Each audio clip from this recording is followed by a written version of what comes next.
মাদারীপুরে আধিপত্য বিস্তারকে কেন্দ্র করে দুপক্ষের মধ্যে সংঘর্ষের ঘটনা ঘটেছে। এতে উভয় পক্ষের অন্তত ১০ জন আহত হয়েছেন। এ সময় শতাধিক ককটেলের বিস্ফোরণ ঘটিয়ে পুলিশের দুটি গাড়ি ভাঙচুর করা হয়।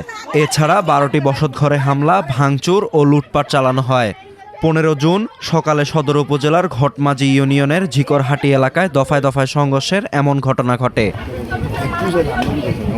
স্থানীয়রা জানান, আধিপত্য বিস্তারকে কেন্দ্র করে ঝিকরহাট এলাকার পলাশ খানের সঙ্গে একই এলাকার কবির মোল্লা ও রিপন খানের বিরোধ চলছিল। এরই জের ধরে সকালে উভয় পক্ষের লোকজন দেশীয় অস্ত্র নিয়ে সংঘর্ষে জড়িয়ে পড়ে। এ সময় শতাধিক ককটেল বিস্ফোরণ ঘটালে চারদিকে আতঙ্ক ছড়িয়ে পড়ে। পরে উভয় পক্ষের সংঘর্ষে অন্তত ১২টি বসতঘর ভাঙচুর ও লুটপাট করা হয়।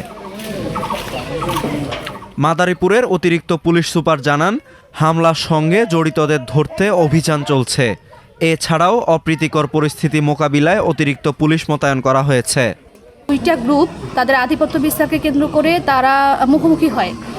এই সংবাদ পেয়ে আমাদের থানা পুলিশ, আমাদের ডিবি টিম, আমরা সবাই এখানে এসে দেখতে পাই দুই পক্ষ মুখোমুখি এবং তাদের মধ্যে সংঘর্ষ চলছে।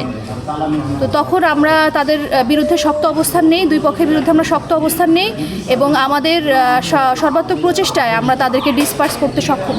এখন পর্যন্ত কাউকে আটক করা হয়নি, কারণ আমাদের আমাদের মূল টার্গেট ছিল প্রথমে এই সংঘর্ষটা থামানো এবং তাদেরকে ডিসপার্স করা। আর আমাদের অভিযান চলমান থাকবে তাদের বিপক্ষে যারা এই ঘটনার সাথে জড়িত, যারা এই সংঘর্ষে মূল হোতা, তাদেরকে ধরার জন্য আমরা অভিযান আমাদের চালানো অব্যাহত থাকবে। এই ঘটনায় আশঙ্কাজনক অবস্থায় নাসির শিকদারকে ঢাকা মেডিকেল কলেজ হাসপাতালে নেওয়া হয়েছে। বাকিদের মাদারীপুর ২৫০ শয্যা হাসপাতাল সহ বিভিন্ন ক্লিনিকে চিকিৎসা দেওয়া হয়েছে।